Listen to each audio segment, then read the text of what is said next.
오늘 저희들이 기도와 간구라는 제목을 가지고 하나님 말씀을 묵상하려고 합니다.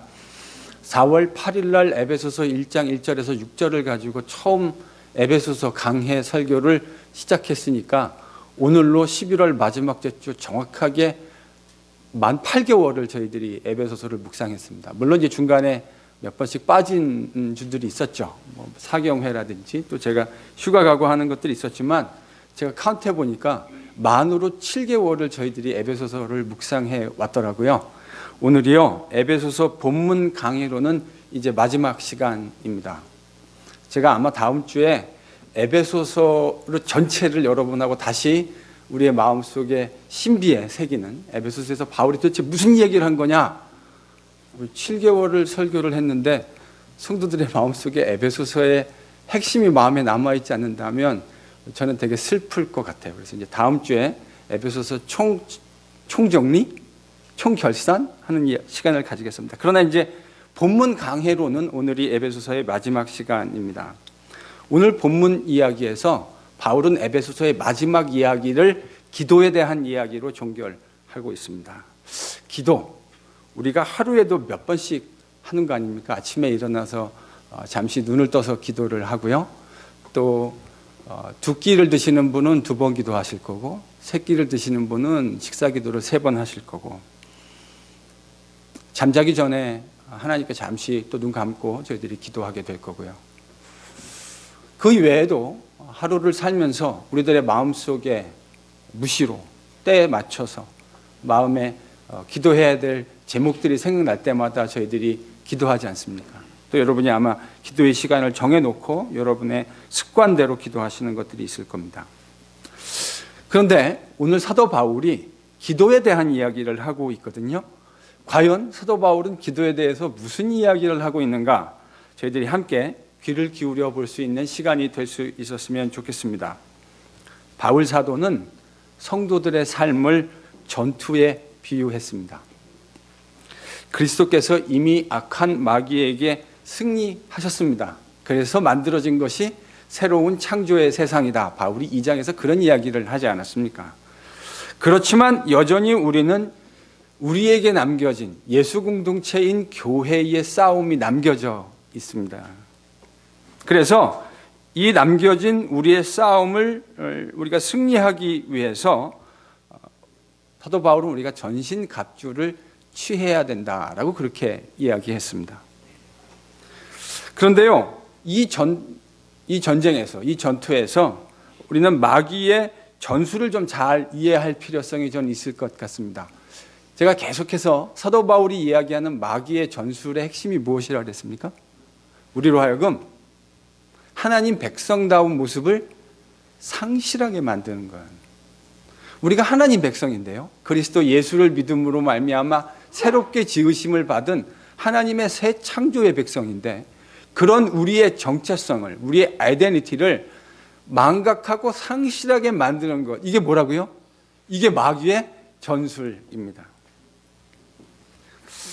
여러분, 우리 주변에 우리가 동시대를 살고 있는 조국의 교회와 또 이민 교회들, 미국의 교회들을 보면 이 마귀의 전술이 잘 먹혀 들어가고 있는 것 같은가요? 아니면 별로 잘 안 먹혀 들어가고 있다고 생각하십니까? 잘 먹혀 들어가고 있다는 생각을 저희들이 하지 않습니까? 하나님 백성다움을 견지하는 것, 하나님 백성다움을 저희들이 메인테인하는 것, 이게 되게 중요한 핵심인데, 근데 사단은 우리로 하여금 그런 우리의 아이덴티티를 망각하고 그런 하나님 백성답지 못한 모습으로 살아가게 만드는 것, 이게 사단의 마귀의 전략이 아닌가 생각합니다. 목사답지 못한 목사, 저희들이 신문에서도 가끔 보게 되어지고 또 우리 주변에서도 그런 걸 보기를 원하지는 않지만 안타깝게도 종종 볼 때가 있습니다.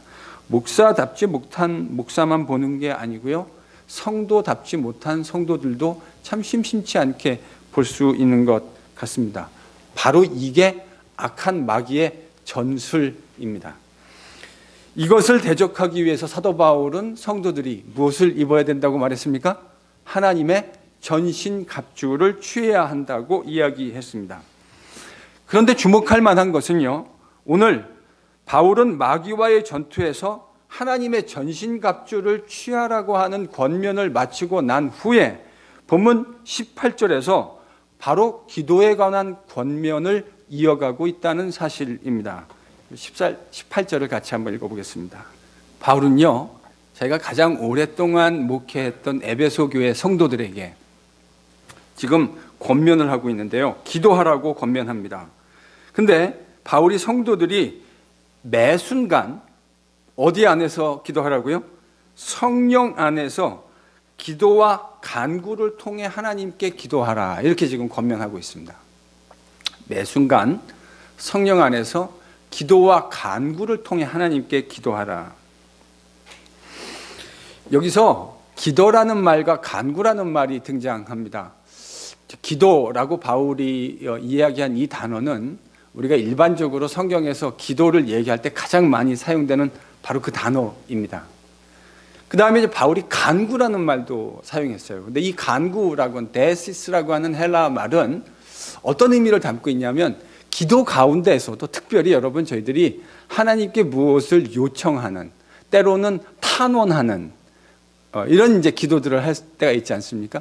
이제 바로 그때 이제 간구라는 말로 이 데시스라는 말을 번역했습니다.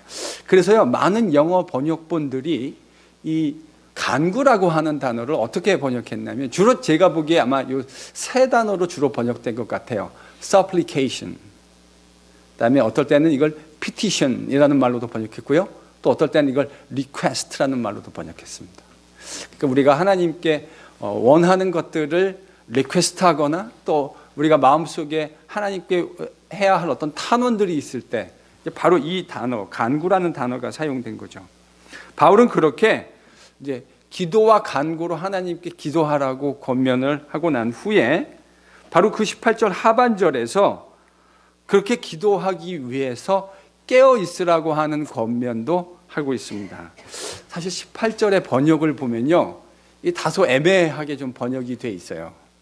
그런데요, 사실은 바울이 사용한 그 주동사, 명령형 동사는 두 개예요. 분사 형태로 사용되어졌는데요. 지금 딱 두 단어입니다. 첫 번째 바울이 한 명령은 뭐죠? 18절을 보시면 첫 번째 명령은 뭐죠? 기도하라. 기도하라. 두 번째 명령은요? 예, 그래서 제가 별로 번역이 좋지 않다는 거예요. 사실 이 간구하라라는 말은 상당히 의역한 건데요. 간구라는 말은 명사형으로 사용됐습니다. 동사형 명령이 아니에요. 바울이 사용한 두 개의 명령은 뭐냐면 기도하라 그리고 깨어 있으라라는 말입니다. 그렇게 기도하기 위해서 깨어 있으라는 거죠. 첫 번째 명령이 그러니까 무슨 명령이라는 거죠? 기도하라. 두 번째 명령은요? 깨어 있으라. 기도하기 위해서, 그렇게 기도하기 위해서 깨어 있으라. 바울은 이렇게 지금 권면하고 있는 겁니다. 이해하기에 따라서 기도하기 위해서 깨어 있는 것이 중요하다라는 말로 이해할 수도 있을 것 같습니다. 여러분, 우리가 그리스도인으로 경험적으로 그런 거 느끼잖아요. 기도하기 위해서 깨어 있는 것이 참 중요합니다. 잘 깨어 있지 못하면 잘 기도할 수 없는 거겠죠. 여기서요, 한 가지 제가 질문을 던져야 할 것 같습니다. 문맥 속에서 지금 바울이 17절까지 전신갑주를 입는 것의 중요성에 대해서 이야기하지 않았습니까? 그러니까 17절까지 전신갑주를 입는 것의 중요성을 얘기했고 지금 18절에서 별도로 기도하는 것의 중요성을 이야기하고 있는 것처럼 본문이 들릴 수 있습니다. 그러니까 17절까지 전신갑주를 입는 것의 중요성에 대해서 이야기하고 18절에서 지금 기도에 대한 권면을 이어가고 있으니까 전신갑주를 입는 것과 그리고 기도하는 것이 마치 별도로 세퍼레이트된 어떤 것으로 이해될 수 있는 가능성이 있어요. 실제로 그렇게 주석을 하거나 설교하고 있는 것들을 제가 들어본 일이 있습니다. 그래서 이렇게 얘기하시더라고요. 하나님의 전신갑주만을 입는 것으로 충분하지 않다. 충분하지 않으니까 뭐 해야 된다는 거죠?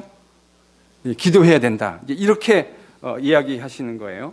그러니까 적어도 그런 이해에 따르면 전신갑주를 입는 것과 여러분 기도를 하는 것은 두 개의 다른 어떤 것이 될 수 있는 가능성이 있습니다. 그런데요, 저는 그게 바울이 이야기하려는 핵심이 아니라는 생각이 듭니다. 그러니까 사도 바울은 저는 적어도 이렇게 생각해요. 기도하는 것과 전신갑주를 입는 것을 두 개의 다른 것으로 바울은 이해하지 않았다고 생각합니다. 그렇게 이야기하는 건 바울이 말하려고 하는 것을 좀 벗어나는 것이 아닌가 하는 생각을 하게 됩니다. 도리어 바울이 지금 이 에베소서 편지의 마지막에 기도에 대해서 이야기하고 있는데, 바울이 말하려고 하는 그 기도의 포인트를 잘 이해하려면 저는 두 가지를 좀 생각을 해볼 필요성이 있지 않겠는가 하는 생각을 합니다.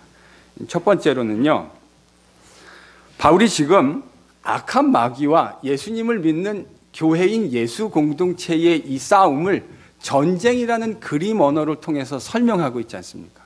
그렇죠?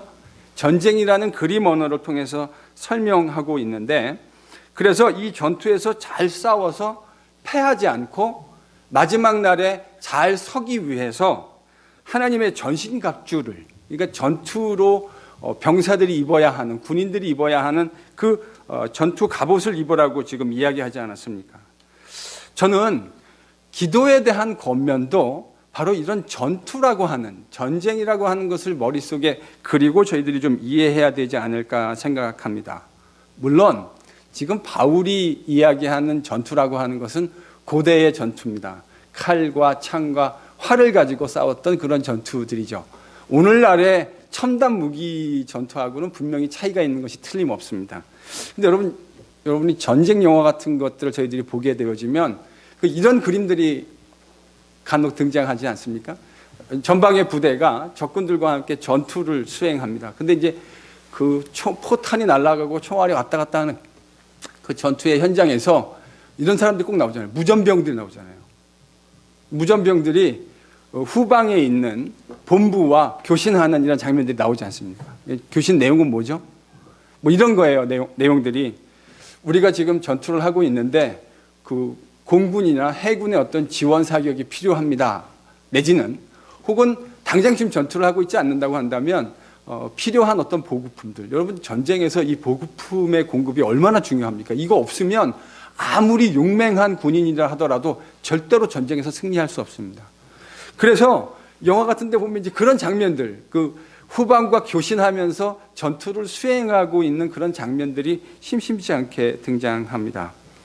전투를 잘 수행하기 위해서 본국과 교신하는 것 매우 중요한 일이죠. 왜냐하면 그것으로부터 지속적인 지원과 힘을 공급받아야만 전쟁에서 승리할 수 있기 때문입니다. 저는 기도도 그와 같은 그림 언어를 염두에 두고 이해해야 되지 않을까 생각합니다. 여러분, 우리가 싸우는 영적인 전투는 궁극적으로 하나님께 속한 전투입니다. 맞습니까? 이 싸움은 하나님께 속한 싸움입니다. 하나님이 이미 그리스도 예수 안에서 승리하신 싸움이라는 말입니다. 그래서요, 이 싸움에서 승리하기 위해서 우리는 끊임없이 그 승리의 하나님으로부터 싸움을 위한 힘을 공급받아야만 합니다. 그래야 이 전투에서 승리할 수 있기 때문이죠. 저는 우선적으로 바로 그것이 기도인 것 같아요. 우리의 힘으로 싸우는 것이 아니라 그 싸움을 이미 이기시고 우리에게 싸움을 위한 힘을 끊임없이 공급해 주시는 하나님과 교감하는 것, 교통하는 것, 그게 기도인 것 같습니다. 이런 의미에서 기도는 이 싸움을 이미 승리하시고 통제하고 계시는 하나님으로부터 전투를 위한 힘을 공급받는 겁니다. 바로 이러한 이해에서 두 번째 포인트가 연결되어집니다. 이런 전투라는 그림 언어 속에서 기도는 전신갑주를 입고 이에 더해서 무엇인가를 추가로 더해야 하는 것이 아닙니다. 바울은 지금 그런 이야기를 하고 있는 것이 아닌 것 같아요. 정확하게 바울이 이해한 대로 표현한다면 저는 이렇게 표현할 수 있을 것 같습니다. 기도를 통해서 우리는 하나님께 힘을 공급받아 그제서야 비로소 제대로 된 하나님의 전신갑주를 취하게 되는 겁니다. 다시 한번요. 중요해서 제가 한 번 더 강조하고 싶습니다. 기도를 통해서 우리는 하나님께 힘을 공급받아서 제대로 된 전신갑주를 취하게 되는 겁니다. 이걸 이렇게도 표현할 수 있을 것 같아요. 제대로 된 기도의 결과가 바로 전신갑주를 입게 되는 거죠. 여러분, 기도의 골방을 잘 지나간 것의 결과가 무엇이라고요? 하나님의 전신갑주를 입게 되어지는 겁니다. 그러니까 전신갑주를 입고 난 후에 무엇인가를 어덴덤으로 에디셔널하게 더해야 된다라는 말의 의미가 아니라, 바울이 말하려는 포인트는 이 기도를 통해서 이 기도의 골방을 잘 지나가게 되어지면 우리가 뭐를 입게 되는 거예요? 전신갑주를 입게 되는 거라고요. 저는 적어도 바울이 그 이야기를 하고 있다고 생각합니다. 이 이야기를 조금 더 자세하게 설명해야 할 필요성이 있어 보입니다. 바울이요, 에베소 교회 성도들에게 전신갑주를 취하라고 명령했습니다. 맞죠? 왜 전신갑주를 취하라고 명령했습니까?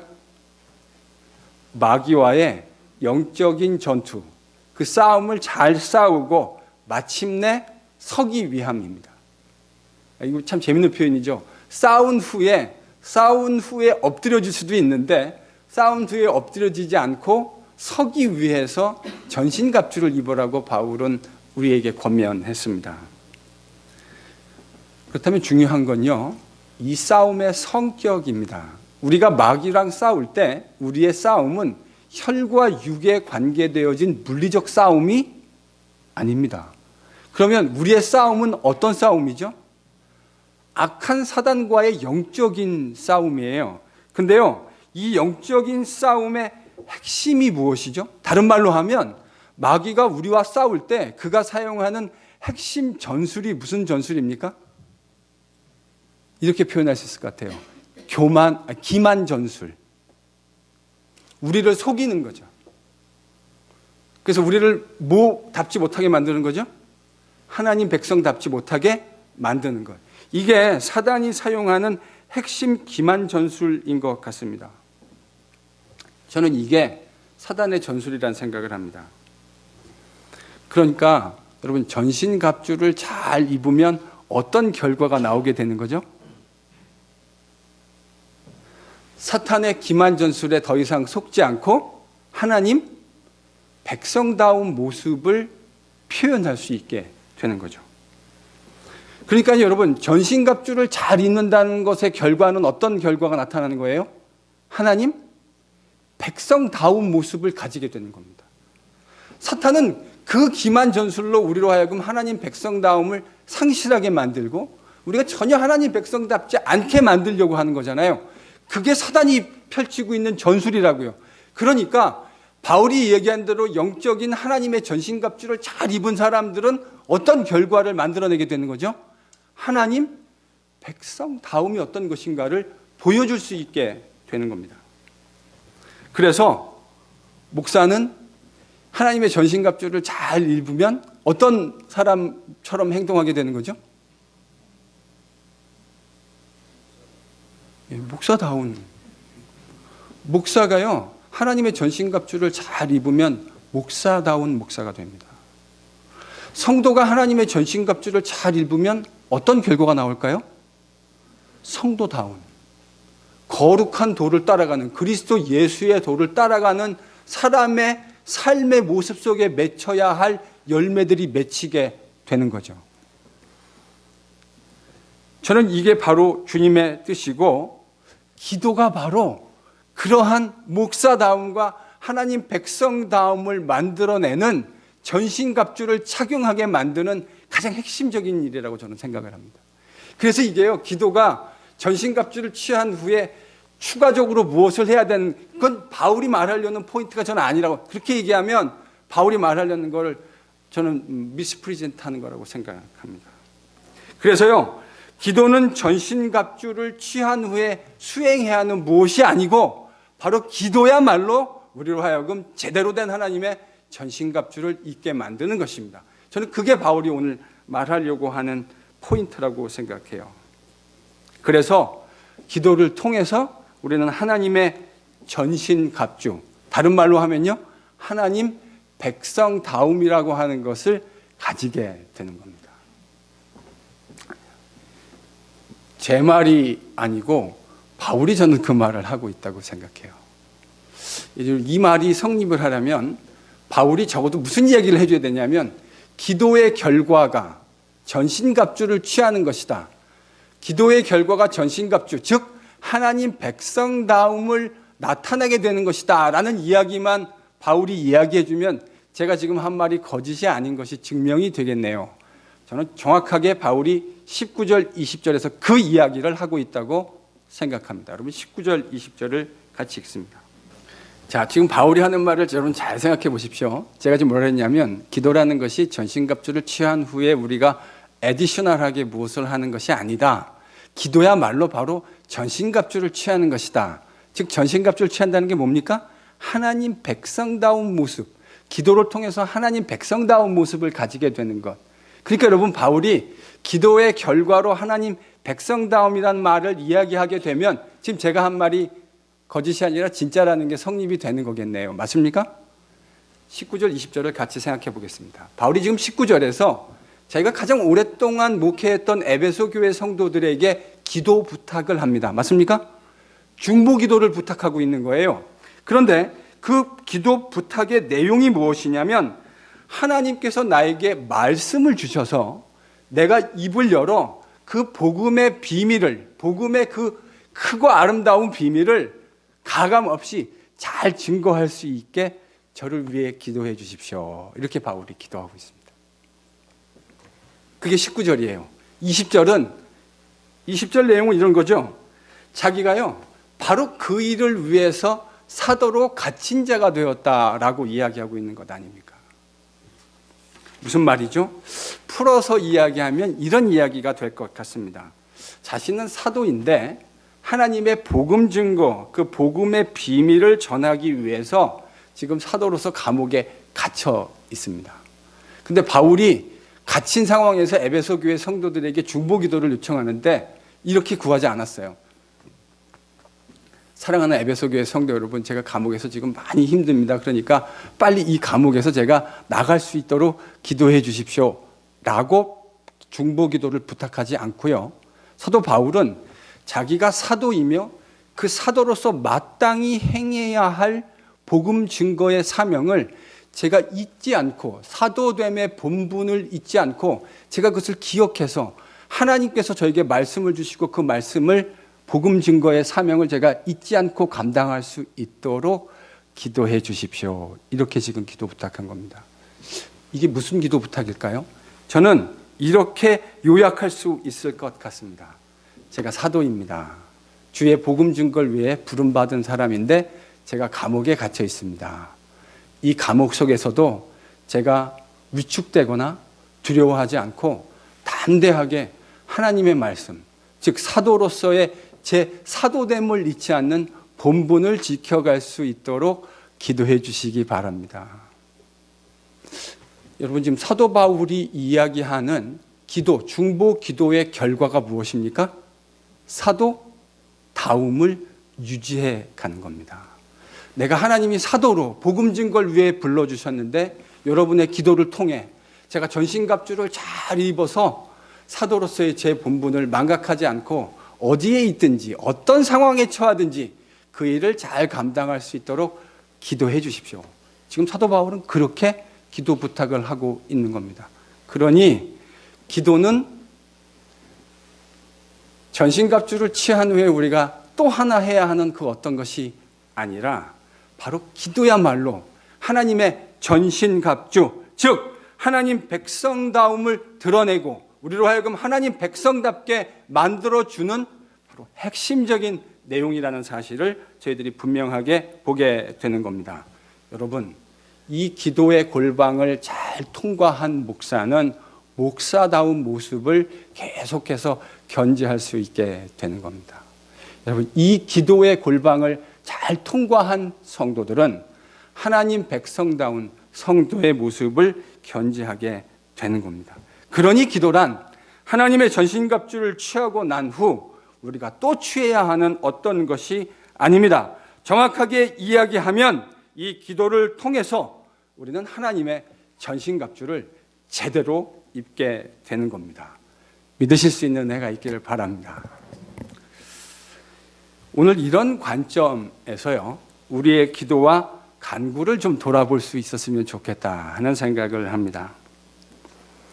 오늘 바울은 하나님의 전신갑주를 이야기하고 난 후에 기도를 이야기하고 있습니다. 근데 이 이야기를 하는 바울의 논리의 핵심이 무엇입니까? 기도와 간구는 필연적으로 그 내용에 있어서 하나님 백성다움을 드러내는 모습이어야 한다는 겁니다. 기도라고 하는 것은 궁극적으로 우리가 하나님 백성다움이 무엇인가를 계속해서 메인테인할 수 있게 해주고 바로 그런 하나님 백성다움의 결과로 나타나야 된다는 거예요. 여러분, 한국 교회에 목사들이 하는 조크가 있습니다. 목사들이 제일 무서워하는 권사님이 어떤 권사님인지 아십니까? 제가 예전에도 한번 말씀드렸던 것 같은데요. 새벽 기도를 한 번도 안 빠지신 권사님. 그 권사님의 다이어리에는 담임 목사가 새벽 기도를 스킵한 날이 마크가 돼 있습니다. 그러니 목사 입장에서 그 권사님이 얼마나 참 두렵겠습니까? 이게 이제 저희들이 우스갯소리로 하는 조크입니다. 여러분, 우리의 기도가 그런 모습의 기도가 되어서는 전 참 곤란할 거라시라는 생각을 합니다. 우리의 기도라고 하는 것의 결과가 어떤 모습으로 드러나야 된다고요? 하나님 백성다움. 여러분이 기도의 골방을 잘 통과하시면 그 기도의 골방을 통과한 열매와 결과가 뭐로 나타나야 된다고요? 하나님 백성다움이요. 여러분의 기도를 한번 잘 생각해 보십시오. 여러분의 기도와 간구가 어떤 모습입니까?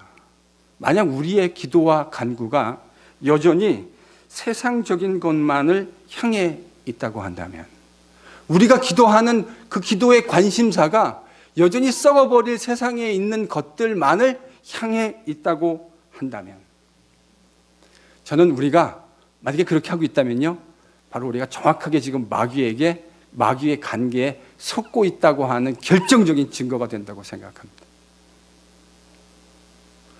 여러분, 마귀의 관계가 그런 거예요. 우리가 하나님 백성답게 하나님 백성다운 모습으로 나오기를 기대하는데 그렇지 못하게 만드는 게 마귀의 관계라고 말하지 않았습니까? 기도를 통과했는데 우리의 기도의 과정과 결과가 온통 세상에 대한 걱정과 세상에 있는 썩어질 것들에 대한 근심과 걱정으로 가득한다면, 여러분, 바로 우리는 정확하게 지금 사단이 만들어 놓은 관계에 딱 걸려 있는 겁니다.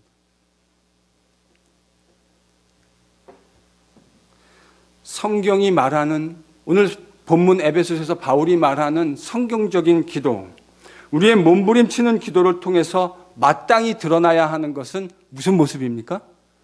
하나님 백성다운 모습입니다. 제가 창세기를 강의할 때 이렇게 말씀드렸어요.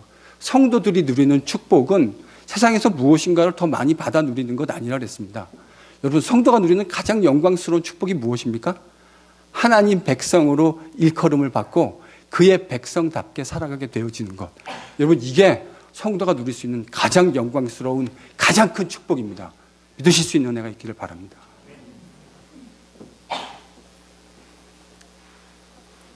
오늘날 교회에 있다 보면 저는 참 이런 말을 제가 되게 많이 듣게 되는 것 같아요. 성도들의 말씀을 통해서 영적인 전쟁.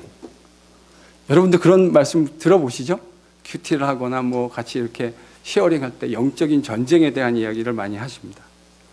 그런데 저는 목사로서요, 성도들이 이야기하는 영적인 전쟁이라는 말의 컨셉과 성경, 특히 바울이 이야기하는 영적인 전쟁이라는 컨셉 사이에 어느 정도의 온도차와 디스턴스가 있다라고 하는 생각을 금할 길이 없습니다. 전 정직하게 그런 생각이 들어요. 여러분, 지금 바울이 이야기하는 진정한 영적 싸움이라는 말의 핵심은 어떤 거냐면요, 우리로 하여금 하나님 백성다움을 상실하게 만드는 마귀의 전략, 그것이 술책이고, 그런 것이 바로 뭐라고요? 그게 영적인 싸움이라고요. 바울은 다른 것을 영적인 싸움이라고 얘기하지 않았고요. 우리로 하여금 하나님 백성다움을 상실하게 만드는 바로 그것이 우리가 싸워야 할 영적인 싸움이라고 이야기하고 있습니다. 바로 이런 의미에서 기도의 골방을 통과한 우리들의 삶의 열매가 무엇으로 나타나야 된다고요? 하나님 백성다움이요. 하나님 백성다움. 만약에 우리의 기도의 골방 기도의 결과가 하나님 백성다움으로 나타나지 않는다고 한다면 그거는 여러분 제대로 된 기도를 하고 계시는 것이 저는 아니라고 생각합니다. 물론 우리가 하나님 앞에 피티션으로 리퀘스트 해야 할 것들 구한 것이 제가 잘못됐다고 말하는 것이 절대로 아닙니다.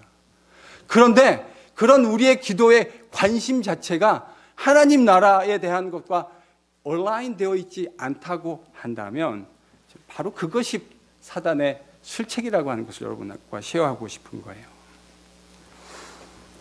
이렇게 기도의 골방을 통과한 우리의 기도의 모습이 세상 가운데 다른 모습으로 나타나야 되는 것 아닙니까?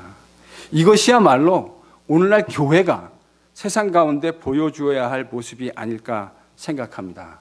여러분, 이 변화는 우리의 가치의 변화와 그 가치의 변화에 따른 행동의 변화로 나타나야 합니다.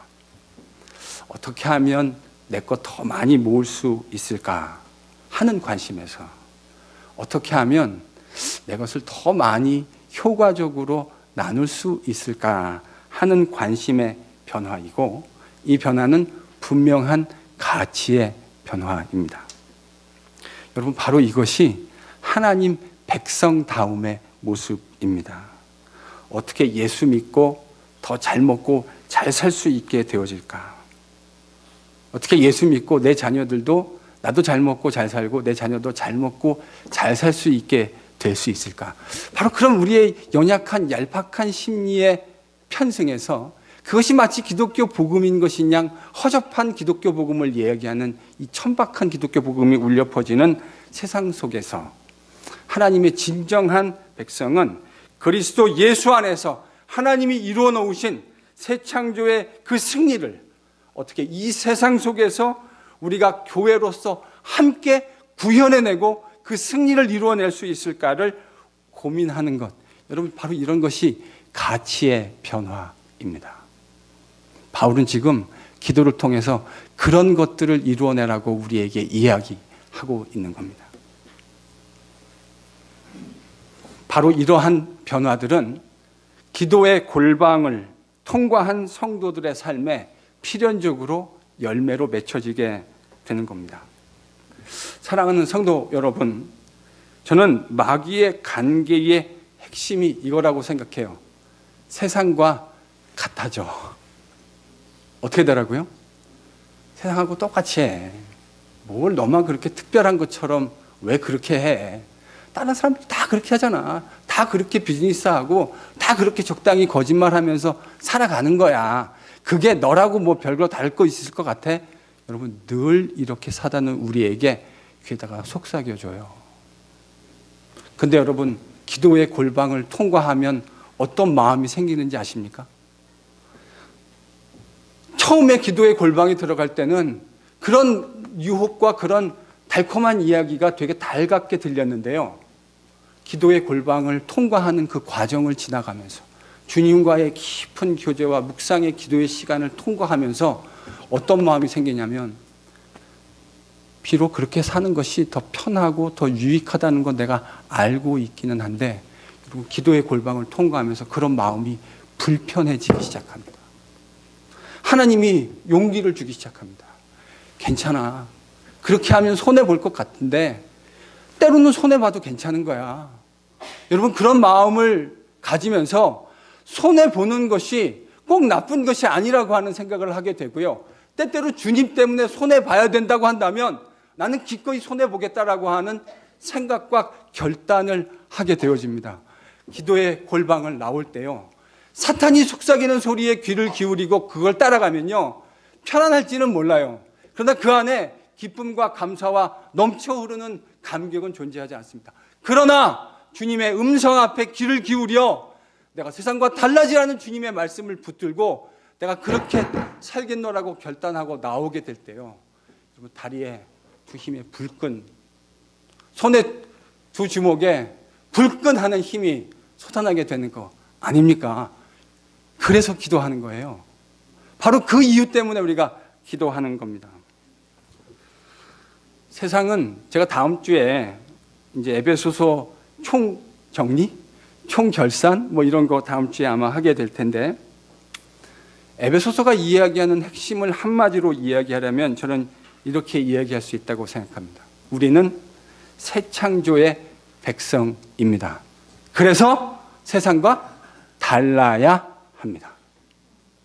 저는 에베소서가 이야기하는 핵심이 이 문장인 것 같아요. 우리는 그리스도 예수로 말미암아 새롭게 지으심을 받은 하나님의 새 창조의 백성입니다. 그래서 달라야 합니다. 옆에 분에게 이렇게 한번 권면하십시오. 우리는 새 창조의 백성입니다.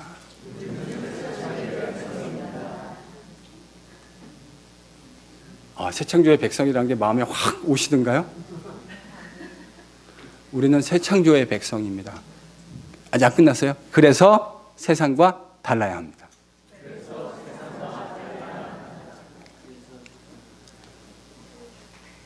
예, 저는 박자 좀 맞춰주세요. 네. 세상과 달라야, 그래야 우리의 신분이 변하는 게 아니고요. 우리가 이미 우리의 스테이러스가 변했어요.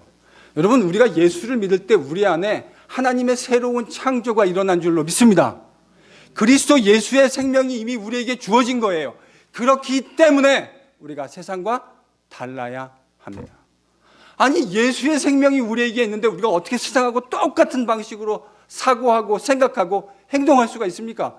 이미 그리스도의 예수의 영이 우리 안에 활동하고 계신데요. 여러분, 귀신 들려도 사람이 변합니다. 우리 안에 그리스도 예수의 성령이 거하고 계시는데 우리가 어떻게 예전과 똑같은 방식으로 생각하고 살아갈 수가 있겠습니까? 그러나 세상과 달라지라고 하는 이 요구는 우리가 경험한 대로 절대로 쉬운 요구가 아닙니다. 여전히 우리가 죄악된 본성을 가지고 있기 때문이죠. 그래서 죄악된 본성을 거스리는 세상과 다르라는 요구가 참 쉽지 않은 요구입니다. 그래서 세상과 같아지라는 사단의 술책은 매우 매혹적이고 우리에게 엄청난 유혹일 수밖에 없습니다. 바로 그 유혹을 견뎌내려면 우리는 하나님의 전신갑주를 취해야 합니다. 지난주는 땡스기빙이었고 지지난주에 제가 이 전신갑주를 취하는 방법이 하나님의 말씀이다라고 얘기해 드렸습니다. 기억나시죠? 이 전신갑주를 취하는 구체적인 방법이 하나님의 말씀이다. 그런데 오늘 사도 바울의 오늘 본문을 보면 이 말씀에다 지금 뭘 하나 더 애드해야 될까요? 기도요. 말씀과 기도라고 하는 것을 통해서 우리는 하나님의 전신갑주를 입게 되어지고 그 전신갑주를 입을 때야 비로소 우리는 하나님 백성다운 모습으로 이 땅 가운데서 살아갈 수 있게 되는 겁니다. 자, 그러면 여러분, 사단의 입장에서는 사단이 원하는 게 뭐죠? 우리가 하나님 백성다움을 상실해 가는 거 아닙니까? 그거는 이제 전략 아닙니까? 우리가 하나님 백성다움을 상실해 가게 만드는. 근데 그렇게 만드는 전술은 뭘까요? 딱 두 가지만 우리가 못하게 하면 됩니다. 뭘 못하게 하면 되죠? 하나님의 말씀이 안 들리게 만들면 됩니다. 여러분, 하나님의 말씀이 잘 들리지 않으면 자동적으로 잘 안 되는 게 기도가 잘 안 되기 시작합니다. 저는 그렇더라고요. 하나님 말씀이 제 마음속에 부딪히고 그것이 파도와 같이 제 마음을 때리기 시작하면 저는 제 그 말씀의 묵상의 자리가 늘 무슨 자리로 변화되어지냐면 기도의 자리로 변화되어집니다. 하나님이 말씀하시는 것을 듣고 나서 그 말씀을 붙들고 하나님 앞에 기도하지 않을 수가 없게 되어지는 거죠. 그러니까 사단의 전술은 뭐만 망가뜨리면 돼요? 성도로 하여금 하나님 말씀을 듣지 못하게 하고 하나님 말씀이 들리지 않는 상황을 만들어버리고, 그러면 자동적으로 그 다음에 뭐가 또 닫히기 시작합니까? 기도가 닫히기 시작합니다. 여러분, 말씀과 기도가 닫혀 있는 사람은 절대로 하나님 백성다운 삶의 모습으로 살 수 없습니다. 이건 아마 여러분도 경험해 보신 것이라고 제가 생각합니다. 제 인생에서도 경험했고 제 주변에 있는 수많은 사람들의 인생에서 경험했습니다. 사탄은요, 우리를 하나님 백성답지 못하게 멜펑셔닝하게 만드는데 그때 쓰는 방법이 뭐냐면 말씀 안 들리게 하고 기도하지 못하게 하는 겁니다. 틀림없습니다. 제가 NGPC에 부임한 것이 이제 근 2년이 다 돼 갑니다. 제가 처음부터 오면서 똑같은 이야기 말씀드렸죠. 제가요, 처음에 우리 교회 올 때 그 목회에 대한 비전을 쓸 때 제가 뭐 안 하겠다 그랬냐면, 여러분 혹시 가지고 계신지 모르겠어요. 청빙위원회에서. 지금도 가지고 계신지 모르겠는데, 제가 별로 프로그램 하는 거 좋아하는 목사든가요? 별로 안 좋아하든가요? 네, 안 좋아해요. 한국 교회에요. 제가 프로그램이 필요 없다, 이런 극단적인 이야기를 하는 사람 아닙니다. 저 그렇게 꽉 막힌 사람 아니에요. 때때로 본질을 살려내기 위한 프로그램이 필요하죠. 근데 이게 주와 객이 전도가 돼서요, 프로그램으로 저는 교회를 돌리고 싶은 마음 저 추호도 없습니다. 목사로서 제가 해야 될 일은 뭐냐면, 성도들이 뭐 할 수 있게 하면 되는 거죠? 하나님 말씀을 들을 수 있게 하고, 그분들이 들은 그 하나님 말씀을 붙들고 뭐 할 수 있게 하면 되는 거죠? 기도하실 수 있게. 그러면 저는 목사로서 제가 해야 할 가장 중요한 본질적인 일을 하고 있다고 저는 생각합니다. 말씀이 들리고 그 들려진 말씀을 붙들고 기도할 수 있게 만들면, 여러분 이렇게 되어지면요, 그 성도가 살아나기 시작합니다. 교회를 살리는 방법은 저는 되게 심플하다고 생각해요. 하나님의 말씀이 하나님 말씀답게 들려지고 그 들려진 하나님의 말씀을 붙들고 성도들이 기도하기 시작하면, 여러분 교회는 당연히 살아날 수밖에 없습니다. 하나님이 그렇게 만들어 놓으신걸요. 성도들이 살아가게 만드는 방법을 그렇게 만들어 놓으신걸요. 바로 그 말씀과 기도의 자리에서 우리가 뭐를 착용하게 되는 거예요? 하나님의 전신갑주를 착용하게 되는 겁니다. 그 전신갑주를 착용하게 될 때 우리는 세상 속에서 하나님 백성다움이 어떤 것인가를 보여주는 삶으로 살아갈 수 있게 되어지는 겁니다. 그러니까 옆에 있는 분에게요, 이게 사단의 전술인지 알았으니까 우리가 이렇게 권면을 해야 됩니다. 따라 하십시오. 옆에 분에게 이렇게 권면하세요. 당신이 회복해야 하는 것. 한 번 더 강조해주세요. 당신이 회복해야 하는 것. 말씀의 자리, 기도의 자리입니다. 여러분, 말씀의 자리, 기도의 자리에 들어간 성도가 회복되어지지 않는다. 저는 거의 기적에 가깝다고 생각합니다. 하나님의 말씀이 들려지고요, 성도가 기도하기 시작하면요, 그 사람의 삶의 가치와 생각이 변화되어지고 인격이 변화되어지고요. 여러분, 그런 사람들이 계속 하나둘씩 많아지면 뭐가 변화되는 거죠? 교회가 변화되어지는 겁니다. 그러니까 목사가 뭐 해야 되는 거죠? 끊임없이 제가, 여러분, 하나님이 저를 죽여서 데려가시든 어떻게 데려가시든 이강택 목사가 목회를 안 하게 되는 날까지 제가 할 일은 저는 똑같은 얘기할 거예요. 여러분, 하나님 말씀에 천착하십시오. 그 말씀을 붙들고 기도하십시오. 여러분, 이렇게 되면 NGPC는 생명으로 풍성한 교회가 될 줄로 믿습니다. 그러니 여러분, 말씀의 자리, 기도의 자리를 회복하셔야죠. 지금도 늦지 않았습니다. 말씀의 자리, 기도의 자리 꼭 회복하실 수 있기를 바랍니다. 바로 그 말씀의 자리, 기도의 자리에서 우리는 하나님의 전신갑주를 착용하게 됩니다. 그 전신갑주를 착용하게 되어지면 세상과 똑같아지라고 하는 세상의 유혹 앞에서 하나님 백성다움이 무엇인지, 그렇게 변질되지 않는 것이 무엇인지 보여줄 수 있게 되는 줄로 믿습니다. 하나님의 전신갑주로 무장하고 세상 속에서 예수 공동체의 승리를 선포하고 증거하는 NGPC가 될 수 있기를 예수님의 이름으로 간절히 축원합니다.